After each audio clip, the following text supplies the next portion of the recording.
दोस्तों, आज की वीडियो में हम देखेंगे राजनीति विज्ञान व अंतर्राष्ट्रीय संबंध का बहुत ही महत्वपूर्ण टॉपिक गुटनिरपेक्षता।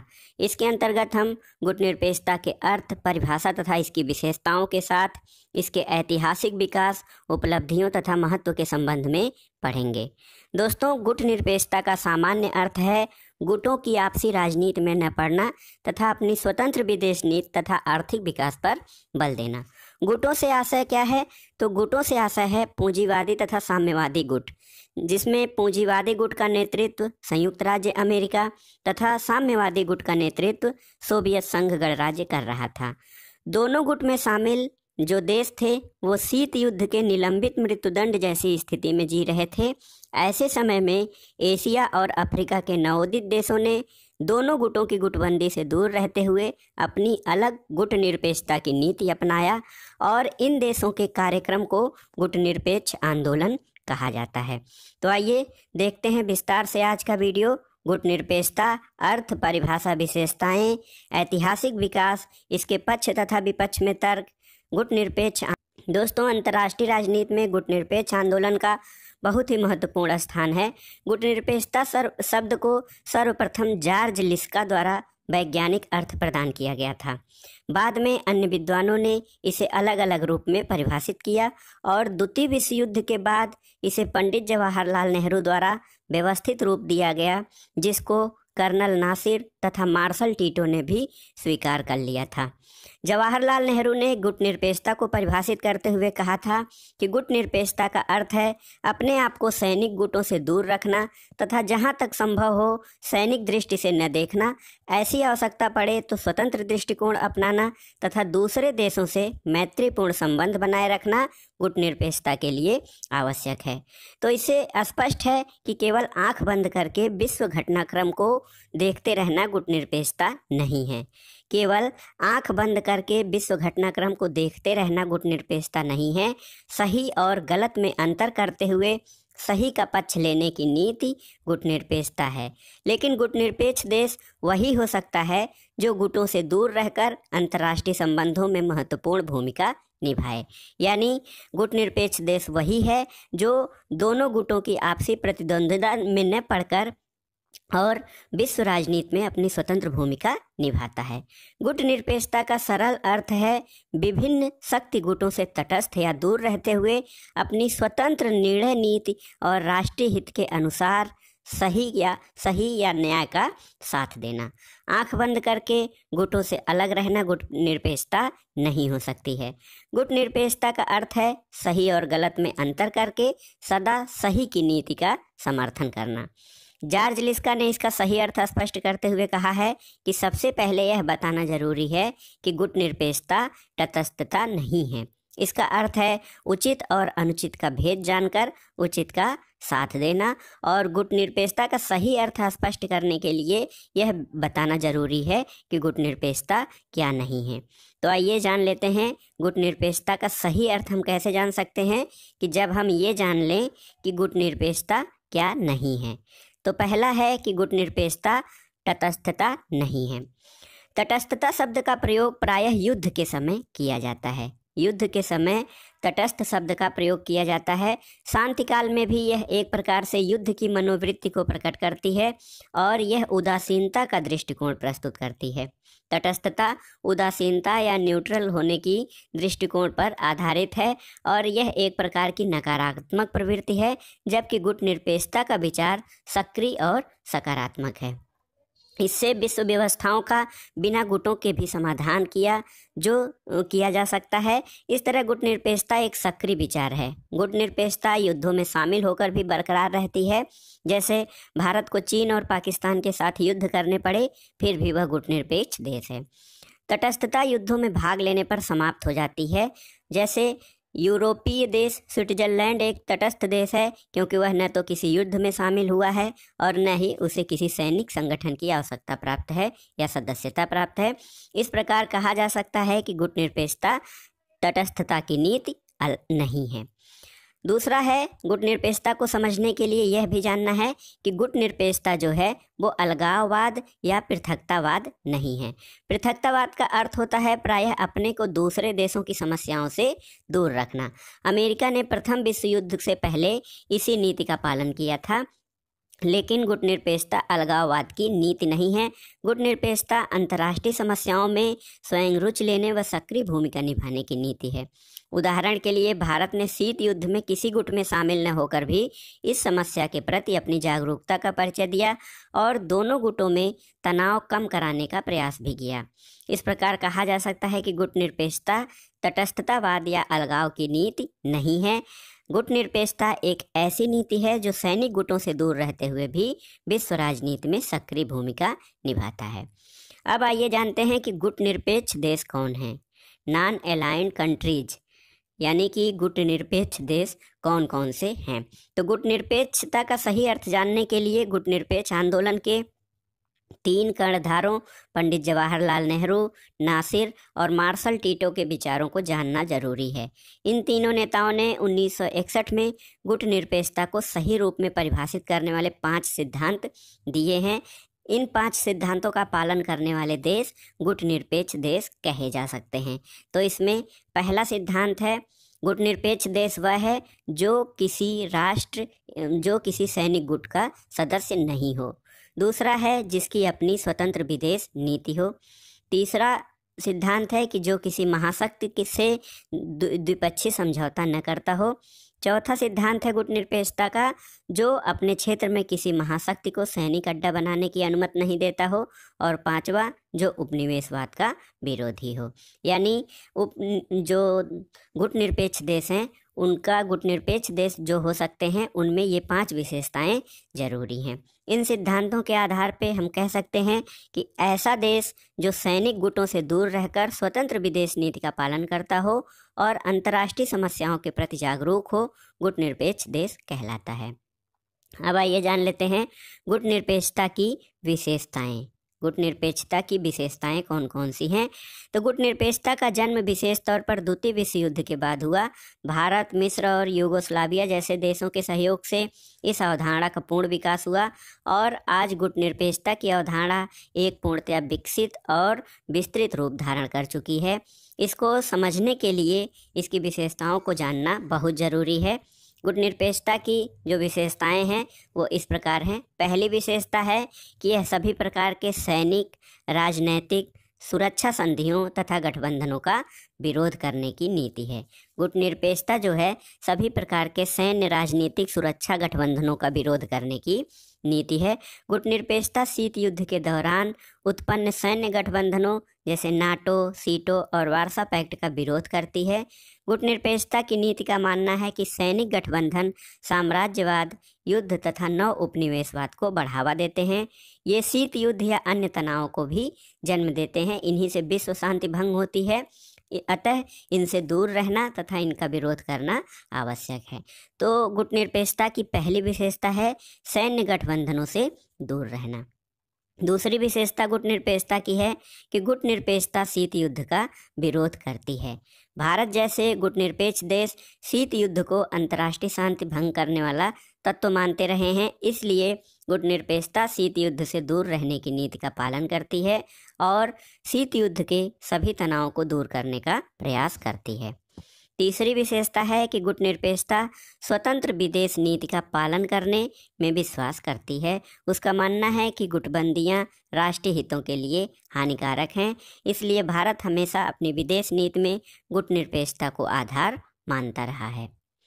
चौथी विशेषता है गुटनिरपेक्षता अलगाववाद या तटस्थता की नीति नहीं है।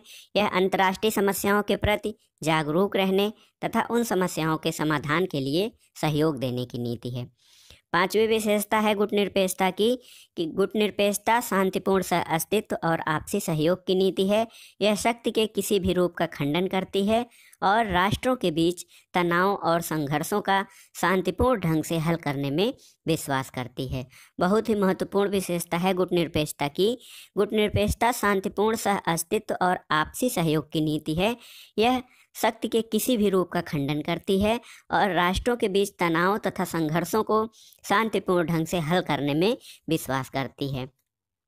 छठवीं विशेषता है कि यह राष्ट्रीय हितों को प्राप्त करने का कूटनीतिक साधन नहीं है।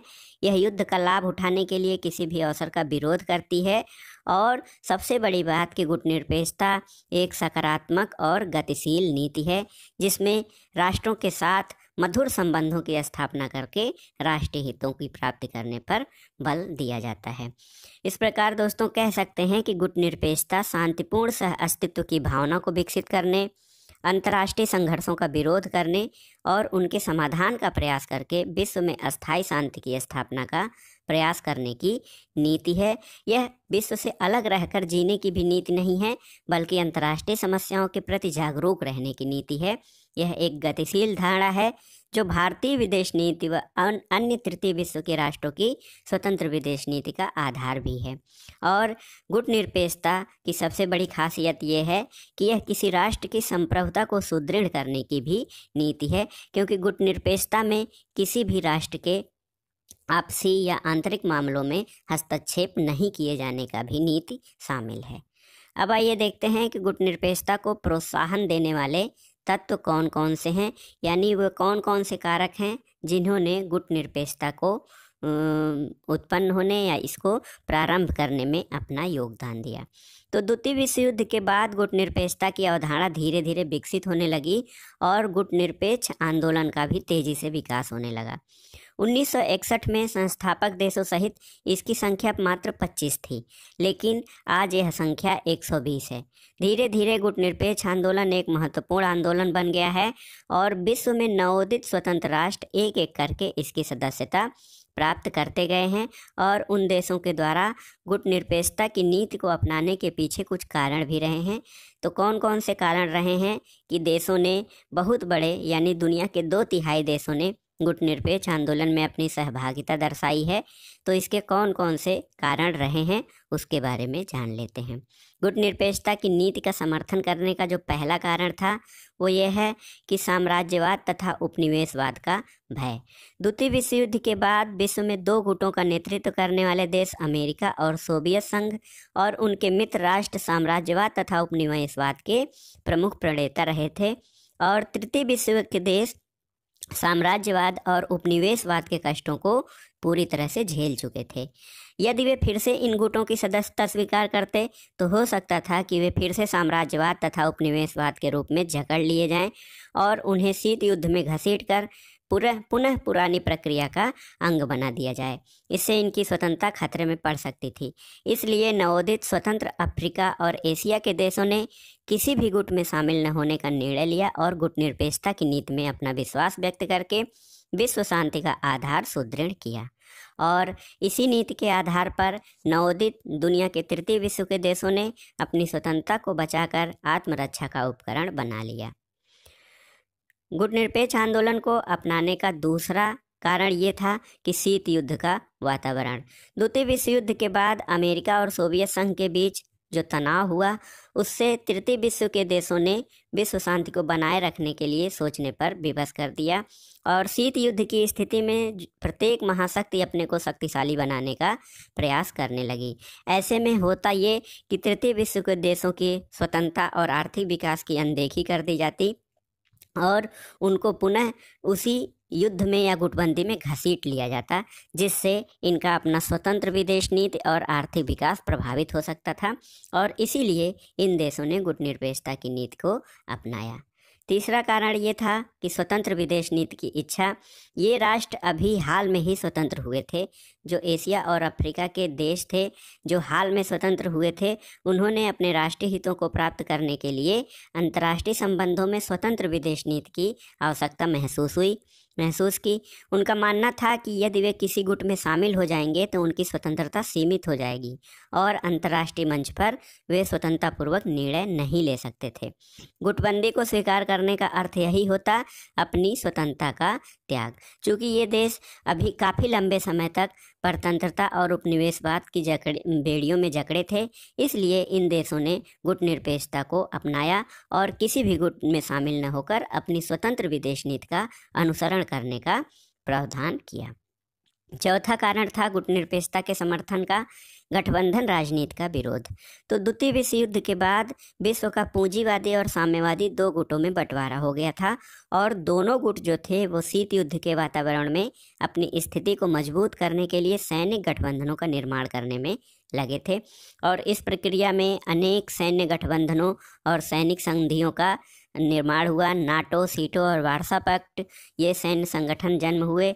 अमेरिका ने नाटो और सीटो तथा सोवियत संघ ने वार्सा पैक्ट की स्थापना करके विश्व में तनावपूर्ण वातावरण में और अधिक बढ़ोतरी कर दी थी, जिससे नवोदित राष्ट्र और अधिक भयभीत हो गए थे। ये राष्ट्र इससे दूर रहना चाहते थे ताकि उनके राष्ट्रीय हितों को कोई नुकसान न पहुँचे। उन्होंने इन संधियों और गठबंधनों को अंतर्राष्ट्रीय शांति व राज्यों की स्वतंत्रता के लिए भयंकर खतरा माना और इसका विरोध किया। इसलिए ये राष्ट्र किसी गठबंधन में शामिल होकर विरोधी गुट से दुश्मनी मोल नहीं लेना चाहते थे। यदि वे गठबंधन की राजनीति के चक्रव्यूह में फंस जाते तो उन्हें अपने राष्ट्रों की समस्याओं का समाधान करने का अवसर नहीं मिल पाता। इसलिए उन्होंने गठबंधन राजनीति से दूर रहने का निर्णय लिया और इससे गुटनिरपेक्षता का आधार और भी मजबूत हुआ। राष्ट्रवाद पर आधारित राष्ट्रीय हित की जो भावना थी उसने भी गुटनिरपेक्षता या गुटनिरपेक्ष आंदोलन को समर्थन देने में महत्वपूर्ण भूमिका निभाई, क्योंकि नवोदित स्वतंत्र राष्ट्र राष्ट्रवादी भावना से लबरेज थे और इन देशों के मन में राष्ट्रीय हितों में वृद्धि करने का विचार भी पैदा होने लगा था। इसके लिए ये देश स्वतंत्र विदेश नीति की स्थापना करने का प्रयास करने लगे और स्वतंत्रता के बाद ये राष्ट्र अपना ध्यान अपने आर्थिक विकास की ओर केंद्रित करने लगे थे। इसके लिए उन्हें गुटबंदी से और अपनी सुरक्षा के लिए आंतरिक पुनर्निर्माण की समस्या का समाधान करने के लिए गुटनिरपेक्षता की नीति बहुत सही लगी और इसलिए उन्होंने गुटनिरपेक्षता की नीति को प्रोत्साहन दिया। इसके अलावा इसका एक प्रमुख कारण आर्थिक विकास की आवश्यकता थी।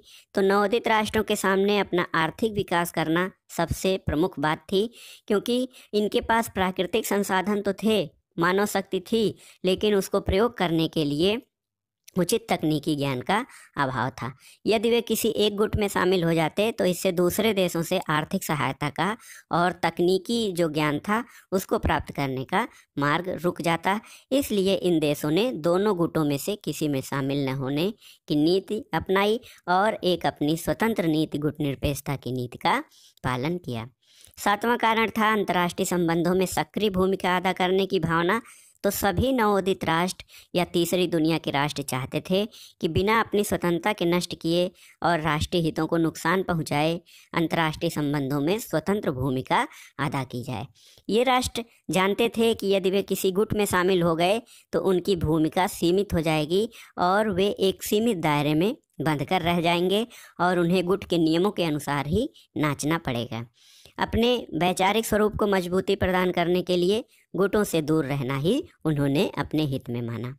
इसके अलावा युद्ध का भय और विश्व शांति का विचार भी गुटनिरपेक्षता को समर्थन देने का प्रमुख कारण था, क्योंकि शीत युद्ध का जो वातावरण था वो तनाव भरा था और सभी राष्ट्र किसी युद्ध में तो संलग्न नहीं थे, लेकिन यह मनोस्थिति और वैचारिकता का युद्ध था। इसके अलावा जो सैनिक प्रतिस्पर्धा या सैन्य गठबंधन बढ़ रहे थे इसने भी विश्व शांति को खतरा उत्पन्न कर दिया था और समस्त विश्व एक आतंक के संतुलन के वातावरण या संभावित मृत्यु के वातावरण में जी रहा था।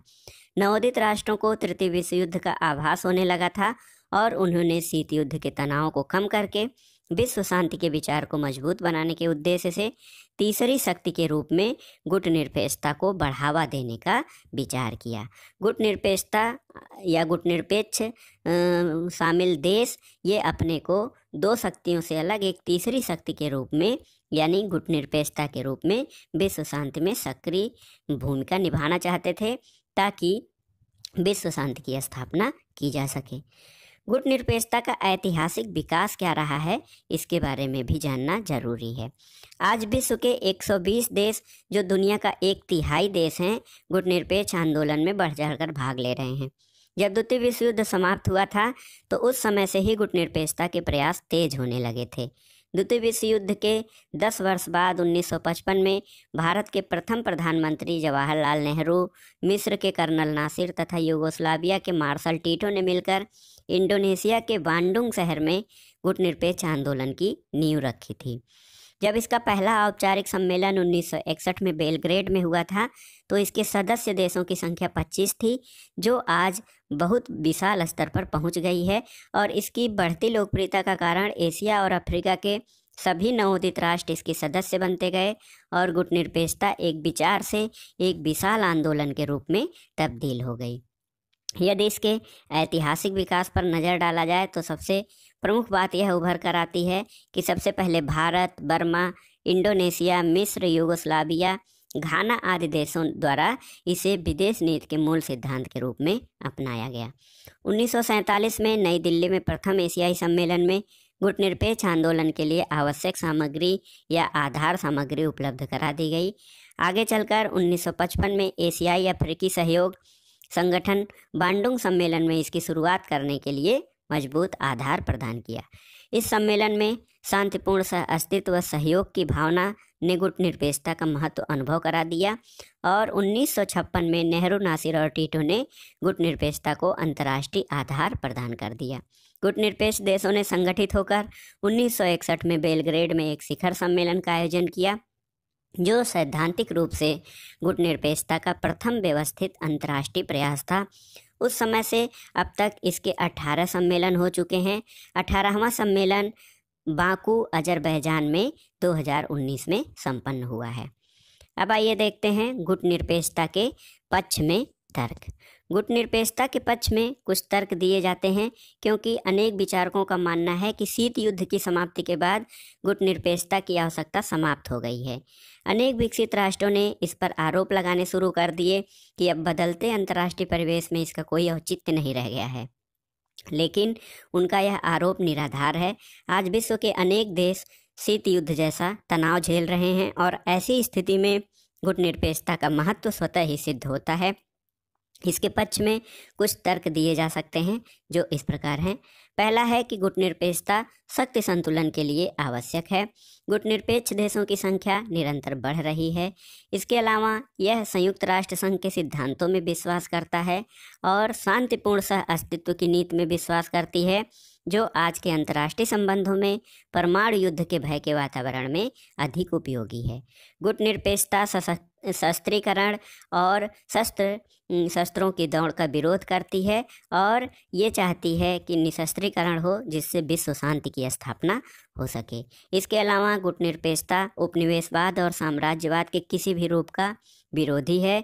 यह विश्व बंधुत्व की भावना पर आधारित है और इससे संकीर्ण राष्ट्रीय हित अंतर्राष्ट्रीय हितों के साथ मिला दिए जाते हैं और इससे विश्व संगठनों की भूमिका में वृद्धि होती है। तो इस प्रकार से कहा जा सकता है दोस्तों कि गुटनिरपेक्षता आज भी उतनी ही प्रासंगिक है जितनी शीत युद्ध के दौरान थी। संयुक्त राष्ट्र संघ के 2/3 राष्ट्र इसको स्वीकार कर चुके हैं और यह अंतर्राष्ट्रीय संबंधों को शांतिपूर्ण सहअस्तित्व की नीति के अनुसार संचालित करने पर जोर देती है। इसके कारण विश्व में अनावश्यक तनाव कम होते हैं और विश्व शांति का विचार सुदृढ़ होता है, जो संपूर्ण मानव जाति के हित में है। गुटनिरपेक्षता की दोस्तों कुछ उपलब्धियां इसके बारे में जान लेते हैं कि गुटनिरपेक्षता या गुटनिरपेक्ष आंदोलन की प्रमुख उपलब्धियां कौन कौन सी रही हैं। विभिन्न गुटनिरपेक्ष सम्मेलनों में अलग अलग विषयों पर व्यापक चर्चा की गई है और उनकी दिशा में सकारात्मक प्रयास भी किए गए हैं। निर्गुट शिखर सम्मेलनों में कुछ सकारात्मक परिणाम निकाले गए, जो इस प्रकार से हैं। पहला ये था कि अंतर्राष्ट्रीय सहयोग में वृद्धि। गुटनिरपेक्ष आंदोलन में अंतर्राष्ट्रीय सहयोग को बढ़ावा मिला और इस दिशा में अनेक प्रयास भी किए गए ताकि महाशक्तियों को उन महाशक्तियों के चंगुल से छुटकारा दिलाया जा सके। दूसरा है शीत युद्ध को गर्म युद्ध में बदलने से रोकना। तो गुटनिरपेक्ष देशों ने लगातार शीत युद्ध के तनाव को कम करने का प्रयास किया, जिससे विश्व तृतीय विश्व युद्ध की विभीषिका से बच गया। तीसरी उपलब्धि है अंतर्राष्ट्रीय संघर्षों को टालना। तो शीत युद्ध जैसी भयावह स्थिति को टालने में तो गुटनिरपेक्ष आंदोलन ने अपनी भूमिका निभाई ही थी। अंतर्राष्ट्रीय विवादों का शांतिपूर्ण ढंग से हल करने की नीति के कारण गुटनिरपेक्ष आंदोलन अंतर्राष्ट्रीय संघर्ष को टालने में महत्वपूर्ण है। इससे गतिरोध और संघर्षों में कमी आई और काफ़ी संघर्ष कम हो गए हैं, और स्वयं महाशक्तियों ने भी उनकी मध्यस्थता की सराहनीय भूमिका की प्रशंसा की है, और गुटनिरपेक्ष देशों ने अंतर्राष्ट्रीय शांति बनाए रखने के लिए हर संभव प्रयास किया है। इसके अलावा गुटनिरपेक्षता की सबसे महत्वपूर्ण उपलब्धि है निशस्त्रीकरण को बढ़ावा। तो इन देशों ने अपने सम्मेलनों में बार बार परमाणु अप्रसार और शस्त्रों को नष्ट करने के प्रति अपनी वचनबद्धता को दोहराया। भारत विश्व शांति को मजबूत करने के लिए भारत ने जो पंचशील के सिद्धांत रखे थे उनको विश्व के अधिकतर देशों द्वारा सराहा गया, और भारत के द्वारा रखे गए आणविक शस्त्रों के परीक्षण संबंधी सुझाव 1963 में आंशिक परीक्षण प्रतिबंध संधि के रूप में अपना लिया गया था। इसके कारण भी निशस्त्रीकरण को बढ़ावा मिला। 5वीं उपलब्धि है गुटनिरपेक्ष आंदोलन की संयुक्त राष्ट्र संघ की भूमिका में वृद्धि। तो गुटनिरपेक्ष आंदोलन के सभी राष्ट्र संयुक्त राष्ट्र के सिद्धांतों में विश्वास करते हैं। इसके कारण संयुक्त राष्ट्र की भूमिका में भी वृद्धि हुई है, और गुटनिरपेक्ष देशों ने संयुक्त राष्ट्र संघ के मंच पर एकता का परिचय देकर विश्व शांति के उद्देश्यों को प्राप्त करने में संयुक्त राष्ट्र की मदद की है।